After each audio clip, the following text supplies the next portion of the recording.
اعوذ باللہ من الشیطان اللعین الرجیم بسم اللہ الرحمن الرحیم۔ ناظرین کرام السلام علیکم ورحمۃ اللہ وبرکاتہ۔ مسائل زندگی میں ایک بار پھر آپ کا استقبال ہے۔ ناظرین کرام آج ہمارے درمیان حجت الاسلام جناب مولانا محمد قیصر صاحب قبلہ تشریف فرما ہے۔ آپ کے سوالات جو ای میل کے ذریعے، واٹس ایپ کے ذریعے، آڈیو اور ٹیکسٹ میسیجز کے ذریعے، ٹیلی فون کے ذریعے آتے ہیں، مسلسل اس کو بھرپور طریقے سے کوشش کرتے ہیں کہ زیادہ سے زیادہ سوالات علماء کی خدمت میں پیش کریں۔ اس کے باوجود بھی کچھ شکایتیں ہیں کہ سوالات آپ کے اب تک یہاں پیش نہیں کیے گئے، اس کے لیے معذرت چاہتے ہیں، لیکن اس یقین کے ساتھ، یقین دہانی کے ساتھ کہ آپ کے سوالات عنقریب ہم ضرور پیش کریں گے۔ سوالات کافی تعداد میں ہیں اور آپ قطار میں ہیں۔ انشاءاللہ جیسے جیسے موقع آئے گا جلد سے جلد آپ کے سوالات لینے کی کوشش کریں گے۔ دوسری التجا آپ سے یہ ہے، مسائل زندگی میں بار بار میں ریپیٹ کرتا ہوں کہ جب آپ ٹیلی فون کریں برائے مہربانی جب تک بیپ نہ بج جائے اپنا سوال درج نہ کرائیں، اور سوال جب درج کرائیں تو دیکھیں کہ بیک گراؤنڈ میں آپ کا ٹی وی میوٹ پہ ہو، سائلنٹ پہ ہو اور پیچھے ڈسٹربنس نہ ہو، تاکہ سوال واضح طور سے سمجھ میں آ جائے اور ہم علماء کی خدمت میں پیش کر سکیں۔ آئیے اسی کے ساتھ آج کے اس پروگرام کا ہم آغاز کرتے ہیں۔ آغا السلام علیکم ورحمۃ اللہ۔ وعلیکم السلام ورحمۃ اللہ وبرکاتہ۔ انشاءاللہ مزاج بخیر آ رہا ہے الحمدللہ رب العالمین۔ آغا سوالات زیادہ ہیں تو بغیر کسی تاخیر کے آج جلدی انشاءاللہ کوشش کریں گے جتنے بھی سوالات ہیں وہ حل ہو جائیں انشاءاللہ العزیز۔ آئیے ناظرین دیکھتے ہیں، سب سے پہلے آپ کہاں سے بول رہے ہیں؟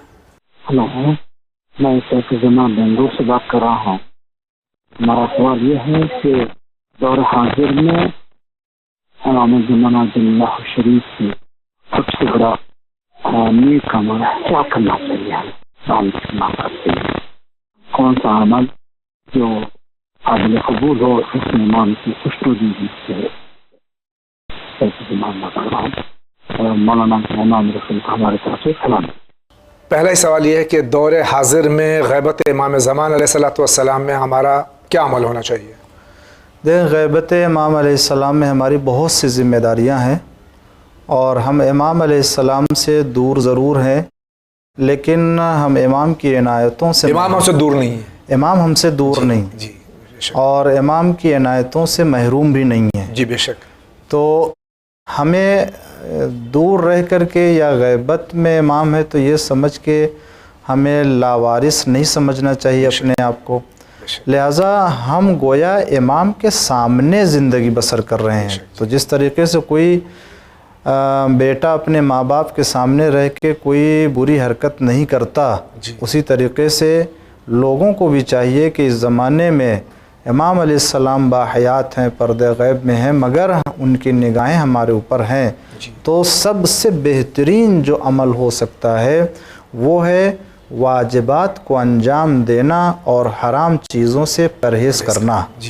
اگر ان چیزوں کی پابندی ہو جائے گی تو امام علیہ السلام کے لبھہ مبارک پر تبسم بھی آئیں گے، اور تبسم بھی ہوگا، اور امام علیہ السلام ہم سے خوش بھی ہوں گے، اور یہی امام علیہ السلام کی خواہش ہے اور امام چاہتے ہیں ہم سے سب سے عمدہ عمل۔ بہت بہت شکریہ۔ اگلا سوال لیتے ہیں۔ السلام علیکم، میرا نام عید العباس ہے اور میں کرلا سے بول رہا ہوں۔ میرا سوال یہ ہے کہ وضو کرتے وقت اگر ایک بار منہ دھوئے، منہ پہ پانی، ایک بار منہ دھونا واجب، دوسری بار منہ دھونا مستحب، 3 بار اگر منہ دھوئے تو حرام کیوں؟ ہمارے بھائی پوچھ رہے ہیں کہ نیت کے بعد پہلی بار وضو کے وضو میں، ہاں، یہ چہرے کو دھلنے کے سلسلے میں پہلی مرتبہ تو واجب ہے، دوسری مرتبہ مستحب ہے، تیسری مرتبہ منع کیا ہے، حرام ہے، نہیں انجام دینا چاہیے۔ اس کی مصلحت جو ہے وہ خود شارع مقدس بہتر جانتا ہے، مگر ایک مصلحت یہ بھی کہ یہ دیکھا جاتا ہے کہ آیا بندہ ہمارے حکم کے اوپر عمل کرتا ہے، آمنا و صدقنا، جو کچھ حکم دیا گیا ہے بغیر کسی چوں چرا کے، یا یہ کہ اس کے اندر اسے کسی طرح کی کوئی خلش محسوس ہوتی ہے۔ اور واقعی پابندی اسی کو کہتے ہیں کہ مولا کے حکم کے سامنے سر جھکا دے، بے شک یہ ہے۔ تو جو مصلحت واجب میں ہے، جو مصلحت مستحب ہونے میں ہے، اسی اعتبار سے ایک مصلحت ہے اس کے حرام ہونے میں بھی، جی بے شک۔ اور یہاں حکم خدا اور حکم معصوم ہونے کی بنا پر اسے واجب اور مستحب و حرام سمجھا جاتا ہے۔ بہت بہت شکریہ. آگے بڑھتے ہیں. ہریانہ جی شہر کا نام. میرا کوشچن ہے کہ شیعہ اور سنی کیا ہوتا ہے, اس میں کیا فرق ہے؟ یہ سوال بار بار ہم یہاں پر واضح کر چکے ہیں کہ اہل تسنن اور اہل تشیع میں کیا فرق ہے.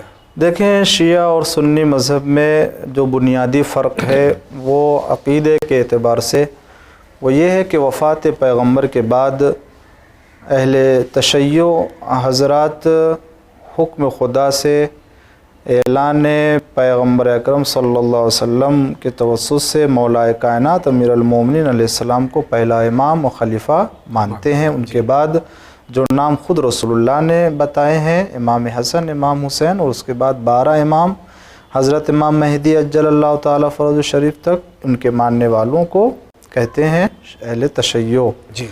اور ایک فکر اور ایک رائے کے مطابق کہ پیغمبر اسلام نے اپنے بعد کسی کو خلیفہ نہیں بنایا ہے, لہٰذا امت جس کو بھی منتخب کر لے وہ خلیفہ ہوگا. اس رائے کے اعتبار سے امیر المومنین علیہ السلام کو پہلا خلیفہ نہیں بنایا گیا, چوتھا خلیفہ بنایا گیا. اس بنیاد پر وہ جو اس رائے کے اوپر عمل کرتے ہیں اسے اہل تسنن کہتے ہیں. جی. اس کے علاوہ قرآن ہے, حدیث ہے, پیغمبر ہے, نماز میں جو چھوٹے اختلافات ہیں اور فقہیات میں جو اسی اعتبار سے آگے اختلافات آپ ان کو رکھ لیں, ورنہ اللہ کے بارے میں اور قرآن کے بارے میں, کعبہ کے بارے میں, انبیاء علیہم السلام کو پر ایمان رکھنے کے سلسلے میں, آخرت پر ایمان رکھنے کے سلسلے میں, یہ سارے عقائد تمام مسلمانوں کے درمیان مشترک ہیں. جی. یعنی ہمارے زیادہ تر جو ہمارے عقائد ہیں وہ ایک ہیں, صرف چند باتوں میں ہمارا اختلاف ہے, لیکن وہ اس طرح سے نہیں ہونا چاہیے کہ ہم امت جو ہے دست و گریباں ہو, اور آپس میں متحد رہنا چاہیے. اتحاد سب سے بڑی ضرورت ہے ہر وقت کی, اور خاص طور سے اس وقت کی اتحاد بین المسلمین بہت ضروری ہے.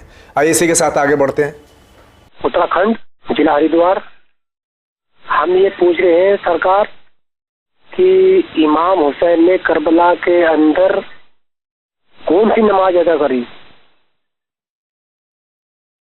اور امام حسین نے کون سی نماز ادا کری, اور جی یہ بتاؤ سرکار کہ امام حسین کا بڑا ہے مرتبہ سرکار یا قرآن شریف کا؟ ہمارے بھائی یہ کلیئر ہریدوار جی, اتراکھنڈ سے سوال کر رہے ہیں کہ امام حسین امام حسین علیہ السلام 2 محرم کو وارد ہوئے, یقیناً پوری زندگی کوئی نماز آپ کی قضا نہیں ہوئی, تو کون سی نماز پڑھی آپ نے؟ پہلا سوال تو یہ. وہاں پر روز عاشور کی اگر بات کرتے ہیں, روز عاشور کی, تو وہاں ظہر عصر دونوں کی نماز پڑھی ہے. عصر کے وقت آپ کی شہادت ہوتی ہے. جی. اور آپ کا سر مقدس ہی جدا کیا گیا ہے سجدے کے عالم میں. اور جہاں تک سوال یہ ہے کہ امام حسین علیہ السلام بہتر ہیں, افضل ہیں, یا قرآن شریف کی بات ہے, تو دیکھیں یہاں پر ہم تقابل اس اعتبار سے نہیں, میں حدیث پیغمبر اکرم صلی اللہ علیہ وآلہ وسلم کا حوالہ دیتا ہوں کہ جو صحیح ستہ کی کتاب میں بھی ہے اور تشیع اہل تشیع کی معتبر کتابوں میں بھی ہے. وہ ہے کہ پیغمبر اسلام نے فرمایا کہ میں تمہارے درمیان 2 گراں قدر چیزیں چھوڑے جا رہا ہوں. جی. انی تارکم فیکم الثقلین. جی. 2 گراں قدر ثقلین فرمایا ہے. جی. 2 ثقل چھوڑے جا, 2 بھاری چیزیں چھوڑے جا رہا ہوں. 2 گراں قدر اور بھاری چیزیں. جی. ایک اللہ کی کتاب اور دوسرے میری اطرت اہل بیت. جی بے شک. علیہم الصلاۃ والسلام. جی. اس میں پیغمبر اسلام نے دونوں کو ثقل, دونوں کو گراں قدر کہا ہے. جی. قرآن اہل بیت سے جدا نہیں ہو سکتا ہے, اہل بیت علیہم السلام قرآن سے جدا نہیں ہو سکتے ہیں. بے شک, بے شک. اگر کوئی قرآن کو اہل بیت کے بغیر سمجھنا چاہے تو نہیں سمجھ سکتا, ناممکن ہے, ممکن نہیں ہے. جی بے شک. اور اگر کوئی قرآن تک جانا چاہتا ہے اہل بیت کے بغیر تو وہ بھی جو ہے ممکن ہے. اہل بیت علیہم السلام تک آئے قرآن کو چھوڑ کر کے, وہ بھی ممکن نہیں ہے. جی. پیغمبر اسلام نے اسی لیے فرمایا کہ اگر کوئی دونوں سے متمسک رہے گا وہی حوض کوثر پر ہم سے ہرگز گمراہ نہیں ہوگا. جی جی. یہاں جو ہے وہ پیغمبر اسلام نے دونوں کو برابر دیا ہے یہاں. بہت بہت شکریہ. آگے بڑھتے ہیں, دیکھتے ہیں اس کس شہر کی باری ہے. جی, میرا نام رفعت عباس, میں یو پی سے بول رہا ہوں, مراد آباد. میرا سوال ہے کہ واقعہ کربلا قرآن میں کس جگہ ہے؟ مراد آباد سے ہمارے بھائی سوال کریں، واقعہ کربلا قرآن میں کیا ہے؟ بے شک واقعہ کربلا قرآن کریم میں کئی سوروں میں ہے، اور کئی سوروں کی تفسیر میں ہمارے ائمہ معصومین علیہ السلام نے اشارہ فرمایا ہے واقعہ کربلا کے لیے، جس میں سب سے مشہور آیت اور سورہ کا جو وہ حصہ ہے جس کے لیے روایت میں ہمارے یہاں ہے، کمال الدین میں بھی ہے، بہار الانوار میں بھی ہے، برہان میں بھی ہے تفسیر کے، اور تبرسی میں بھی ہے، وہ یہ کہ امام حسن عسکری علیہ السلام کے پاس ایک راوی بیٹھا ہوا تھا، انہوں نے دریافت کیا کہ قرآن کریم میں بہت سے ایسے حروف آئے ہیں کہ جن کے معنی ظاہر نہیں ہے، جی، اور پوچھا ہے کہ یہ جو سورہ میں ابتدا کی حروف ہیں، حروف مقطعات جسے کہتے ہیں، کاف، ہا، یا، عین، صاد، اس سے مراد کیا ہے؟ جی، تو ہمارے 11ویں امام نے فرمایا کہ میرے بیٹے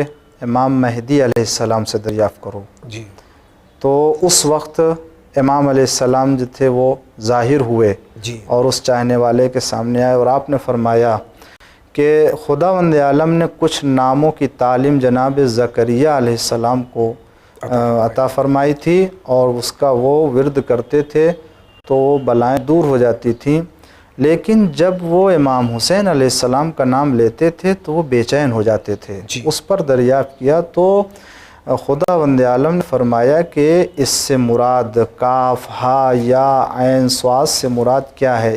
یہ اشارہ ہے واقع کربلا اور حادثہ کربلا کی طرف، کہ جس میں کاف سے کربلا فرمایا امام علیہ السلام نے، یہ خود امام مہدی اجل اللہ تعالیٰ فرج الشریف نے جو ہے وہ اس کی تعبیر فرمائی، اور ہے سے الحلاکت محمد علیہ محمد یعنی عطرت اہل بیت علیہم السلام کا وہاں قتل ہونا، اور یا سے یزید ملعون مراد لیا ہے، اور عین سے عطش امام حسین علیہ السلام، پیاس جو امام حسین اور اطفال امام حسین، اصحاب امام حسین کو جو وہاں پر پیاسا رکھا گیا، اور صاد سے صبر امام حسین علیہ السلام ہے۔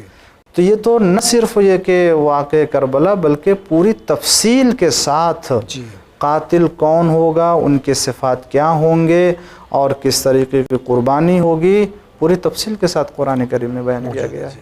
بہت بہت شکریہ آغا۔ اگلا شہر دیکھتے ہیں، کیا کہتے ہیں آپ؟ احمد آباد گجرات سے، میرا نام مہندی حسن ہے۔ مجھے یہ کویشچن پوچھنا ہے کہ ہر وائف پہ شوہر کی اطاعت واجب ہے، اور کیا ساس سسر کی جب خدمت کرنی ہو تو شوہر اجازت دے تبھی خدمت کر سکتے یا ایسے بھی کر سکتے؟ مختصر کر دیں سوال کو۔ گجرات سے ہمارے بھائی کا سوال ہے کہ شوہر کی اطاعت تو بیوی پہ واجب ہے، کیا ساس سسر کی بھی اطاعت واجب ہے؟ دیکھیں وہ تو ساس سسر کی ظاہر سی بات ہے کہ اس کے اوپر اس کی خدمت کرنا، اطاعت کرنا واجب نہیں ہے، وہ صرف جو ہے وہ بھی جائز امور میں جتنے حقوق دیے ہیں شوہر کو انہی چیزوں میں بیوی شوہر کی اطاعت کرے سکتی ہے، ورنہ اگر وہ خدمت کرنا چاہتی ہے کر سکتی ہے، اس میں کوئی حرج نہیں ہے۔ گھر کے ماحول کو درست رکھنے کے لیے کرتی ہے تو ٹھیک ہے، ورنہ اس پہ واجب نہیں ہے۔ آئیے دیکھتے ہیں آپ کیا کہہ رہے ہیں۔ جی السلام علیکم، میں ناگپور سے اسماعیل خان بول رہا ہوں۔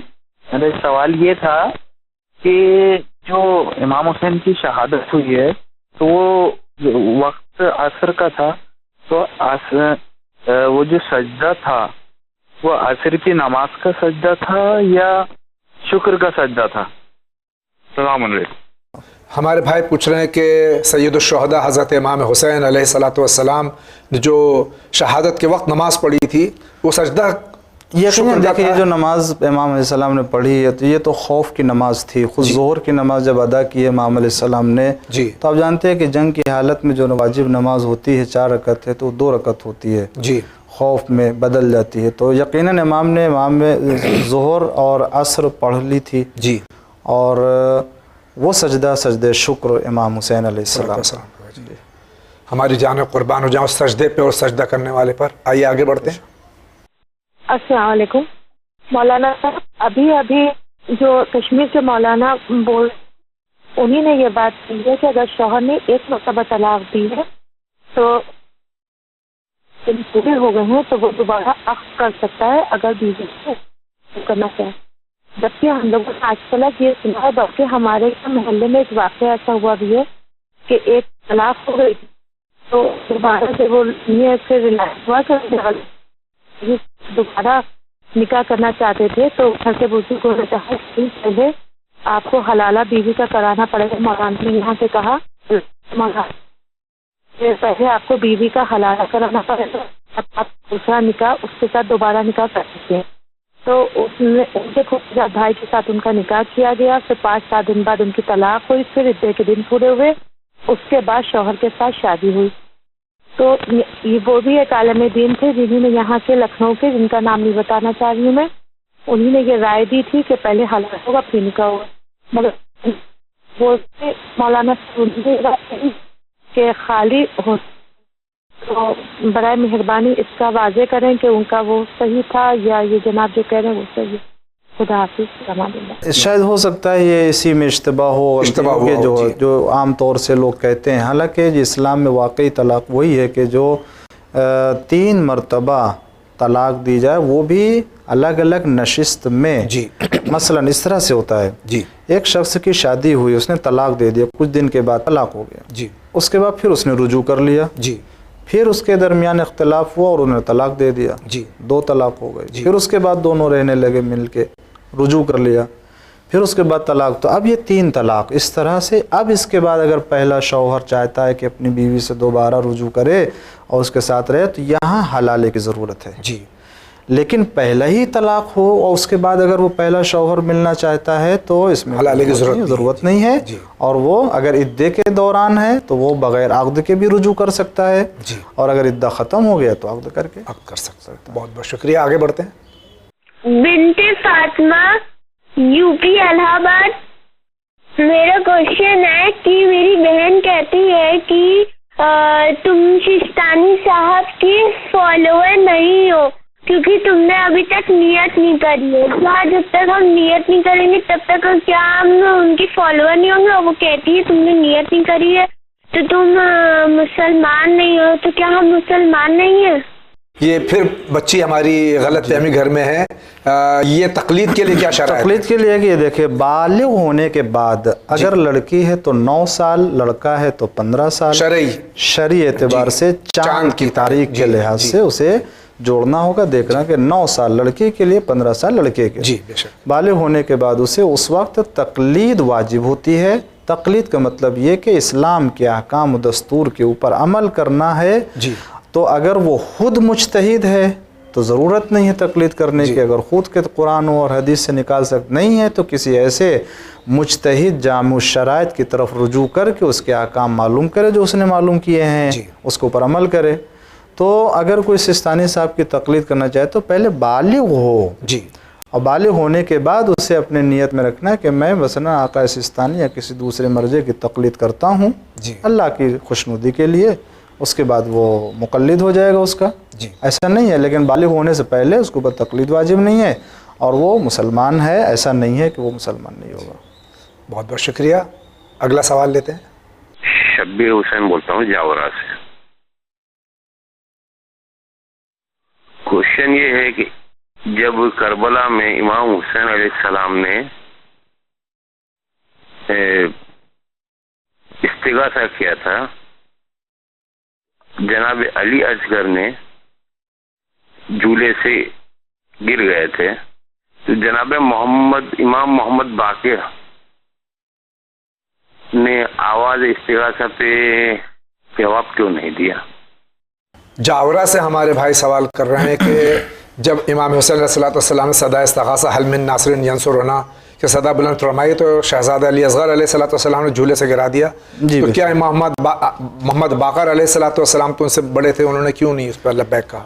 اور امام محمد باقر علیہ السلام سے بڑے خود امام زین العابدین علیہ السلام تھے وہاں پر. جی تو دیکھیں یہاں پر محضر شہادت میں کس کا نام ہے شہادت میں اور کون شہید ہوگا. شب عاشوری امام حسین علیہ السلام نے سب کا نام بتا دیا تھا اور جناب علی اصغر کا بھی نام بتایا تھا. جی اسی پر جو ہے جناب قاسم ابن حسن علیہ السلام جو ہے وہ بے چین ہو گئے تھے کہ جب ان کا نام نہیں، لیکن باپ نے اس کے بعد نہیں تمہارا بھی نام ہے۔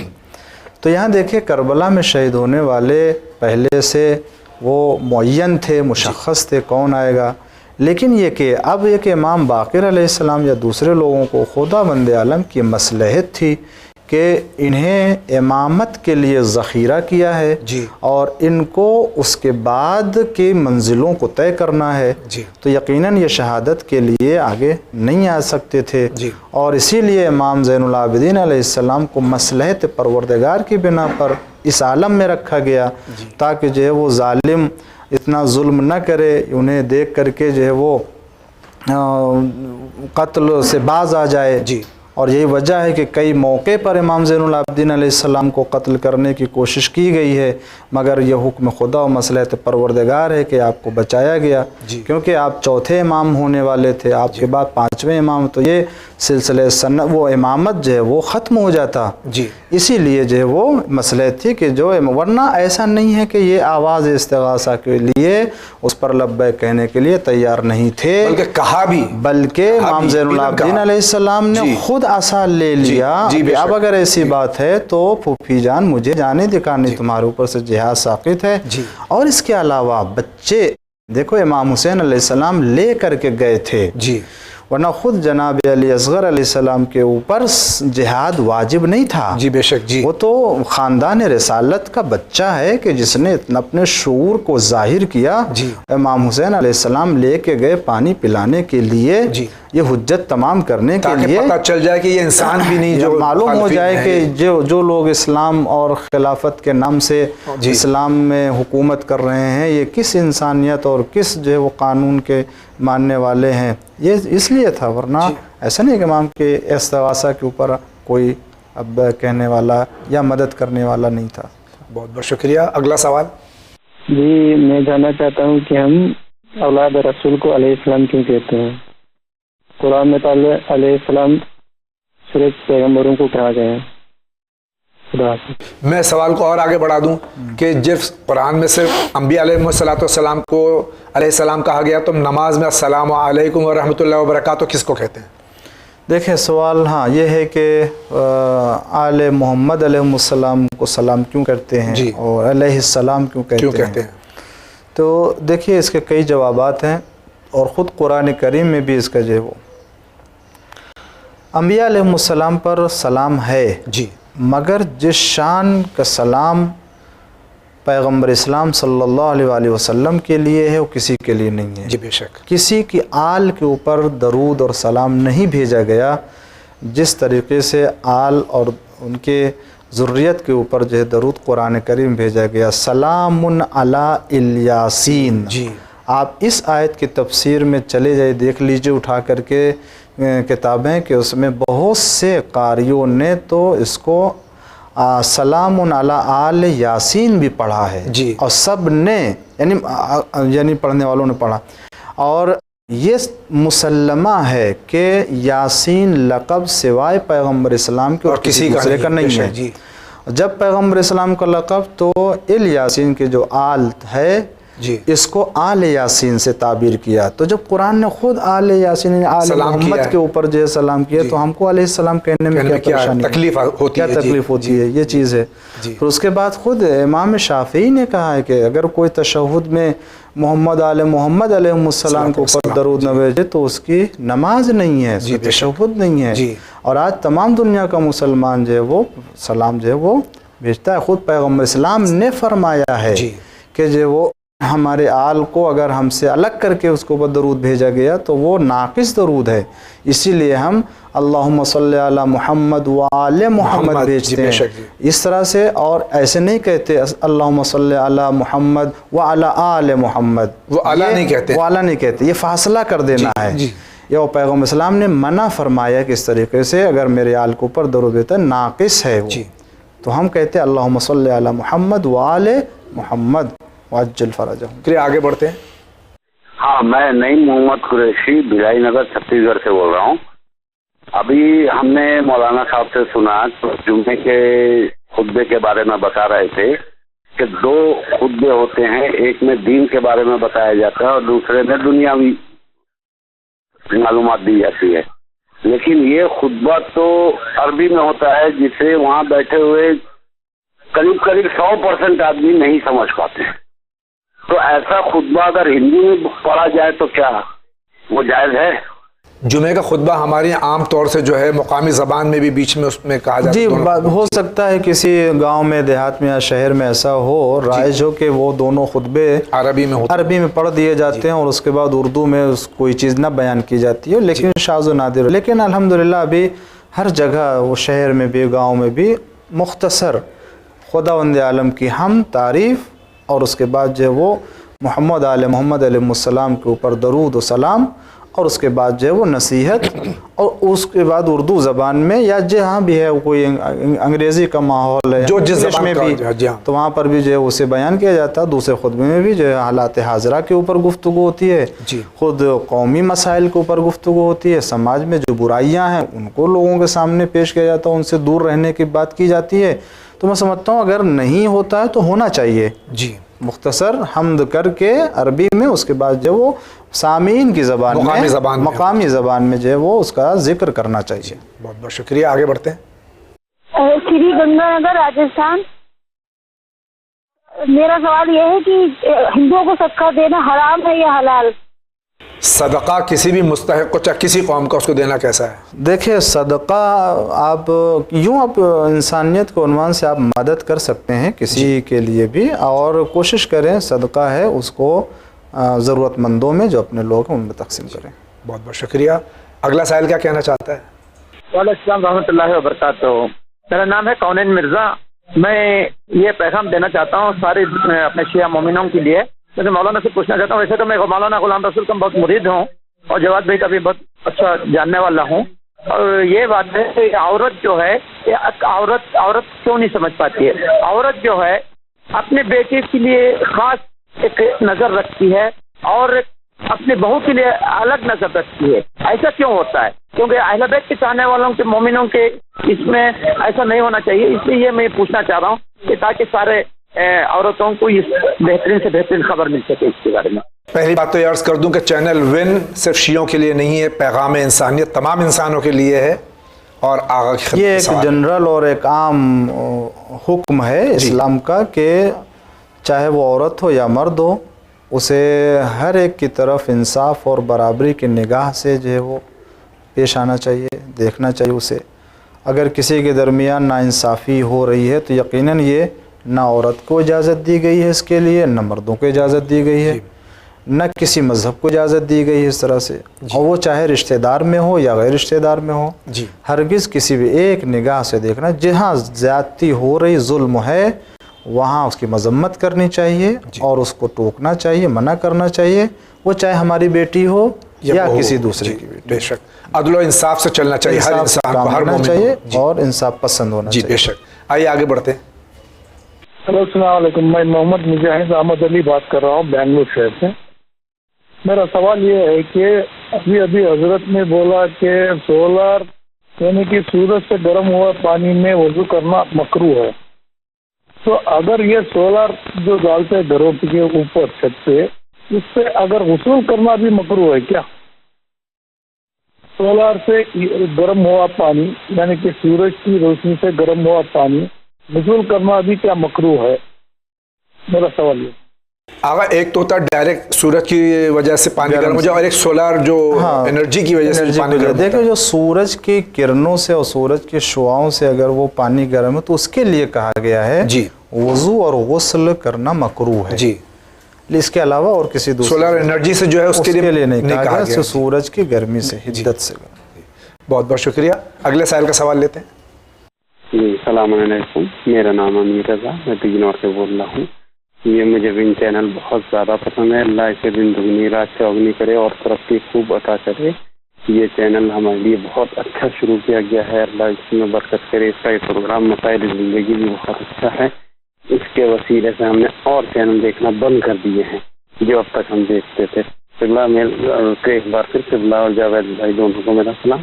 میرا سوال یہ ہے کہ مرنے کے بعد جو برزخ میں 7 منزلوں کا ہے کہ 7 منزلیں پار کرنی ہیں، اور وہ 7 منزلیں پار کرنے کے بعد جن کے اعمال اچھے ہوں گے انہیں وادی سلام بھیج دیا جائے گا، تو قبلہ کیا ان 7 منزلوں کا کوئی ٹائم مقرر ہے کہ کتنے ٹائم میں پار کرنی ہے یہ منزلیں؟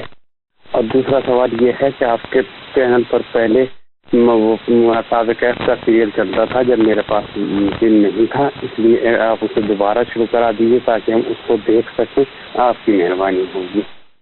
ہمارے بھائی بجنور، ضلع بجنور یو پی سے سوال کر رہے ہیں۔ پہلا سوال تو عالم برزخ میں جو 7 منزلیں ہیں اس کے سلسلے میں سوال۔ دیکھیں یہ آخرت کی منزلیں ہیں اور پل صراط ہے، حساب ہے، حشر ہے، نشر ہے، میزان ہے، ان تمام منزلوں سے گزرنے کے لیے کہا گیا ہمارے روایتوں میں جو چیز ہے وہ یہ کہ ان مقام سے گزرنے کے لیے بڑی سختیاں ہوں گی جی اور بہت ہی دشواریاں ہوں گی جی، لیکن وہیں یہ بھی کہا گیا ہے کہ اگر کسی کا ایمان اچھا ہے اور وہ بندہ صالح میں ہے جی اور بہترین زندگی، پاک و پاکیزہ زندگی گزاری ہے تو وہ ان منزلوں سے بڑی تیزی سے گزر جائے گا، وقت بھی نہیں لگے گا اس کے لیے۔ لیکن اگر کسی کا ایمان اچھا نہیں ہے، گنہگار تھا اور بڑی آلودہ زندگی گزاری، خدا نہ کرے کسی کے لیے، تو اس کے لیے کہا گیا کہ بڑی مشکلوں سے ان راستوں کو طے کرے گا۔ یہاں تک کہ بعض ایسے بھی ہوں گے کہ جو راستے سے کبھی دائیں طرف بائیں طرف گرتے ہوئے جائیں گے، آگے بڑھیں گے، مگر دشواریوں سے آگے بڑھیں گے۔ جن کا عقیدہ درست جن کا عقیدہ درست، وہ بالکل برف کے مانند جو وہ گزر جائیں گے، پتہ بھی نہیں چلے گا۔ جن کا عقیدہ درست نہیں ہو تو سیدھے ہی پہنچ جائیں گے۔ جن کا عقیدہ وہ تو یا تو ادھر گریں گے ادھر، جہاں دونوں طرف جو ہے وہ ان کے لیے سختیاں ہوں گی، وہ گر جائیں گے وہ۔ تو یہ وقت کے اعتبار سے ایسا نہیں بتایا گیا کہ وہ آدھا گھنٹہ کا ہوگا یا 1 سال کا ہوگا، 10 سال کا ہوگا۔ دنیا کا وقت اور وہاں کا وقت دونوں الگ الگ ہے۔ وہاں ایک دن کے برابر جو ہے وہ گویا وہاں کا ایک دن یہاں کا 50,000 سال بھی بتایا گیا ہے۔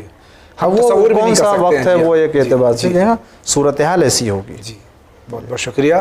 اگلا سوال دیکھتے ہیں کیا کہنا چاہ رہا ہے۔ میں بہار سے بول رہی ہوں۔ میرا سوال یہ ہے، ہومس کے بارے میں مجھے کوئی علم نہیں ہے۔ ہومس کا نام میں نے اپنی زندگی میں پہلی بار سنا ہے، سوائے زنگ چینل کے کسی سے بھی نہیں سنا۔ تو میں یہ پوچھنا چاہتی ہوں کہ ہومس کس کو کہتے ہیں، آخر ہومس کیا ہے؟ الحمدللہ انہوں نے چینل ون کے ذریعے خمس کے بارے میں سنا جس کا قرآن میں ذکر ہے۔ جی تو خمس کے بارے میں خمس دیکھیے، یہ خمس اگر کسی کے پاس مال ہے یا کوئی چیز ہے، بچت ہے اور اس کی احتیاج سے، ضرورت سے ہٹ کر کے ہے تو اس کے اوپر 1 سال گزر جانے کے بعد 20% دینا ہوتا ہے جو اللہ اور رسول اور امام علیہ السلام کا حق ہے، اور اس میں 2 حصے کو خرچ کیے جاتے ہیں۔ ایک حصہ جو ہے وہ آدھا حصہ یعنی امام علیہ السلام کا ہوتا ہے اور آدھا حصہ ذریت پیغمبر اسلام سادات اکرام کا ہوتا ہے۔ یہ خمس ہے۔ لیکن اگر کوئی شخص کسی کے یہاں رہ رہا ہے، بچہ ہے، چھوٹا ہے، اولاد ہے، ماں باپ ہیں، ان کی سرپرستی میں ہے، ان کا اپنا کچھ بھی نہیں ہے، ماں باپ اگر خمس نہیں نکالتے تو نکالنا چاہیے، لیکن اگر نہیں نکالتے تو چونکہ بیٹے کے پاس اپنا کچھ نہیں ہے اس لیے اس کے اوپر خمس واجب نہیں ہے۔ البتہ اگر اس کی کوئی ملکیت آتی ہے، بنتی ہے تو اس کے اوپر اس کے لیے نکالنا واجب ہو جائے گا۔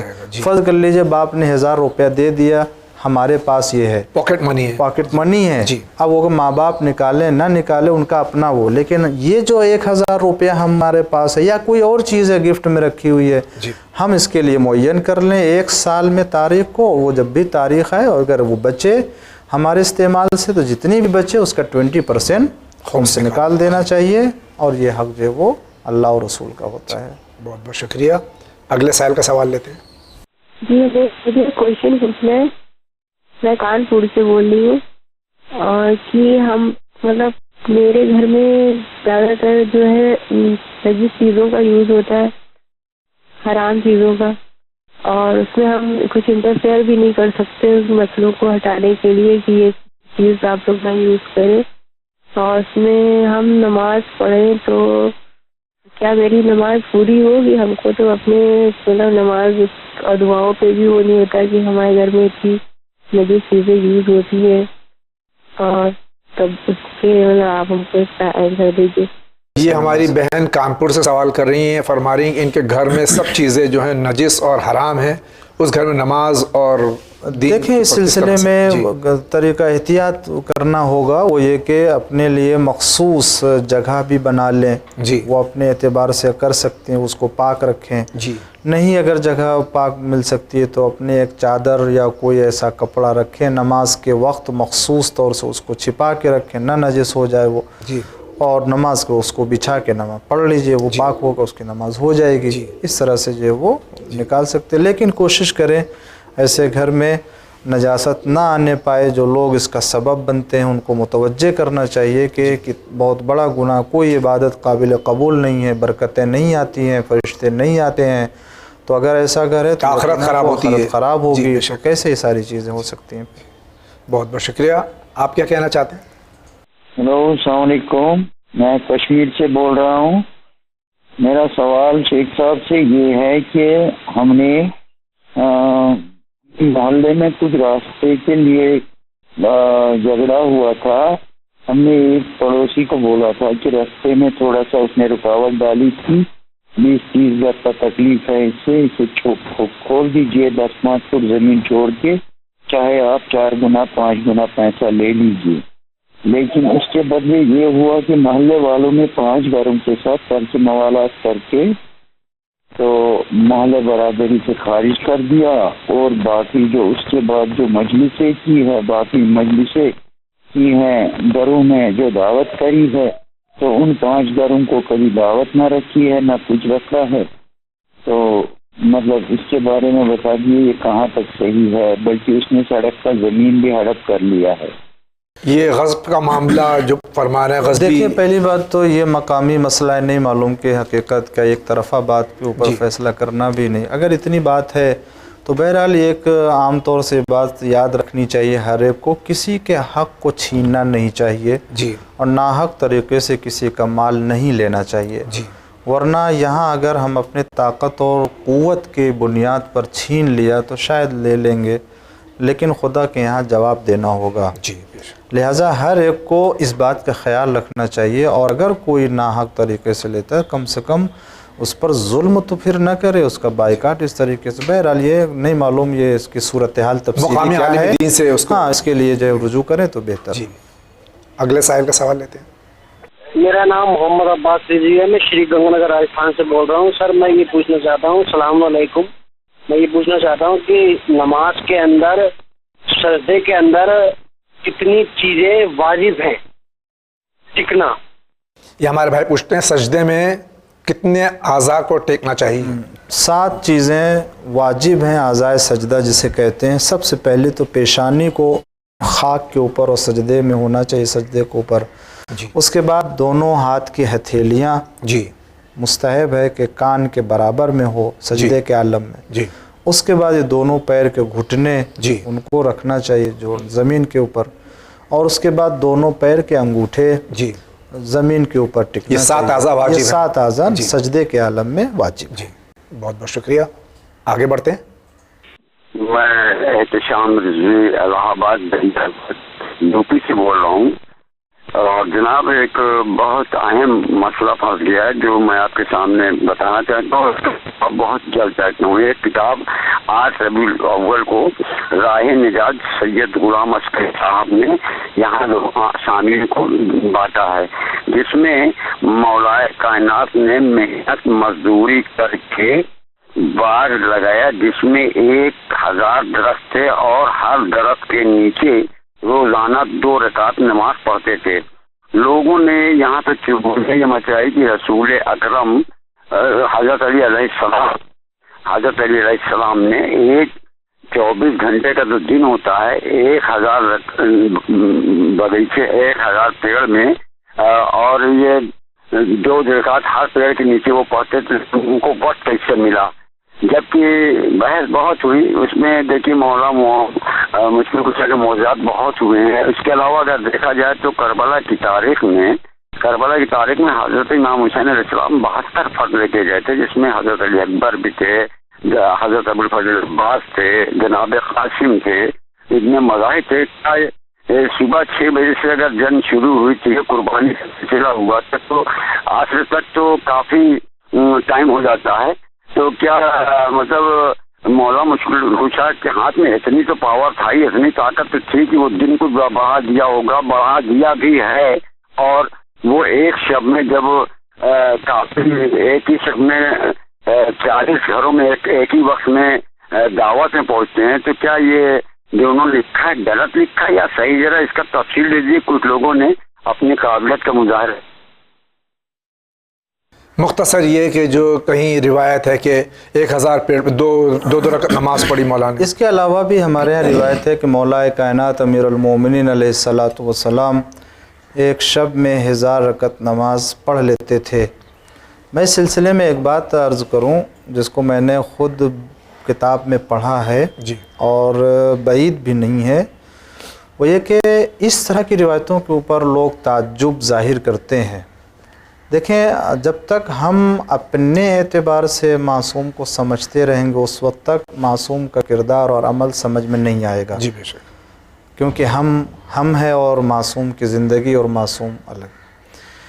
تو ایک سوال یہی کہ مولا کائنات ایک شب میں 1000 رکعت پڑھ لیتے تھے اور وقت کیسے؟ تو یہ سوال خود علامہ امینی جو صاحب کتاب الغدیر جی, بہت مشہور و معرکۃ الآراء کتاب غدیر کے موضوع پر لکھی گئی ہے, اس کے مصنف ہیں علامہ امینی رضوان اللہ تعالی علیہ. جب ان سے پوچھا گیا کہ یہ روایت کیا صحیح ہے کہ جس میں مولا کے لیے کہا گیا ہے کہ وہ ایک رات میں ایک شب میں 1000 رکعت نماز پڑھ لیتے تھے, تو انہوں نے جواب کیا دیا؟ جی, کہا کہ میں امینی خود ماہ رمضان کے وقت افطار سے لے کر کے سحر کے وقت تک مشہد مقدس روضہ امام رضا علیہ السلام میں نماز پڑھنا شروع کرتا ہوں تو 1000 رکعت نماز میں نے ادا کیا ہے اور پڑھ لیتا ہوں. سبحان اللہ, سبحان اللہ. کہا تم مولا کی بات کر رہے ہو؟ میں نے خود 1000 رکعت پڑھی ہے مولا کے حرم میں, کر سکتا ہے مولا کے حرم میں جی, اور وقت افطار سے لے کر کے سحر کے وقت میں نے 1000 رکعت پڑھی اور نہ جانے کتنی مرتبہ پڑھی ہوگی. جی, تو دیکھیں کوئی عمل جو ہے وہ اس طرح کا جو ہمارے معصومین علیہ السلام کی طرف منسوب ہے کر سکتے ہیں, بعید نہیں شمار کرنا چاہیے. ہم اپنے اعتبار سے دیکھیں سوچتے رہیں گے تو بہت سی باتیں سمجھ میں نہیں آئیں گی. بہت بہت شکریہ. اگلے سائل کا سوال. میرا نام سید مسیح ہے, میں ممرہ میں رہتا ہوں اور میں پیشے سے ٹیلر ہوں. دراصل میں یہ سوال پوچھنا چاہ رہا تھا کہ میں ٹیلر ہوں, میرے پاس کپڑا دکان سے آتا ہے سلنے کے لیے, لا کے گھر پہ سیتا ہوں. تو اس میں کا جو کپڑا جیسے بچ جاتا ہے تھوڑا تھوڑا کر کے, تو اگر وہ بچے ہوئے کپڑے سے ہم استعمال کریں اس کو, مطلب پینٹ شرٹ بنا لیں یا کچھ اس طرح سے اس کو استعمال میں لیں, تو کیا یہ اس پہ ہماری نماز جائز ہے یا نہیں؟ بس یہی میں پوچھنا چاہتا ہوں, یہ مسئلہ میرا ہے, ذرا آپ اس کی وضاحت کر دیں. ممرہ مضافات ممبئی سے سوال ہے کہ کسی بھی بزنس میں, خاص طور سے یہ بتا رہے ہیں خیاط یعنی ٹیلرنگ کا ان کا بزنس ہے, اس میں اکثر جو کپڑا بچ جاتا ہے تو دیکھیں اس کا سلسلہ یہ کہ اگر واقعی معلوم ہے آپ کو اور یہ چیز ہے کہ بھائی جو بھی آیا بنوانے کے لیے وہ کپڑا بچے گا جانتا ہے اور اس کی طرف سے اجازت کے بارے میں آپ کو اطمینان ہے جی, تب تو آپ اس کپڑے کا کچھ بھی بنا سکتے ہیں جی. لیکن اگر آپ کو اس کا اطمینان نہیں ہے تو آپ کو اجازت لینا پڑے گی جی. بلکہ بہت سے جو اللہ والے اور واقعی احتیاط کی زندگی گزارتے ہیں وہ ایسا کرتے اپنی دکان پہ لکھ دیتے ہیں جی, یا وہ ان کے ہاں جو رسیدیں ہوتی ہیں ان میں وہ لکھ دیتے ہیں کہ جو اضافی کپڑا ہوگا وہ آپ کو واپس نہیں ملے گا, اگر آپ کو اعتراض ہے جی, تو آپ بتا دیجئے گا. جی. تو یہ اس طرح سے آپ نے جب لکھ کے بتا دیا ہے تو اس کے بعد آپ کو استعمال کرتے ہیں تو آپ لکھ, ورنہ صحیح نہیں ہوگا اس طرح سے. ناظرین کرام, اسی کے ساتھ میں ہم جا رہے ہیں ایک بریک پہ. ابھی حاضر ہوئے, بس یوں گئے یوں آئے.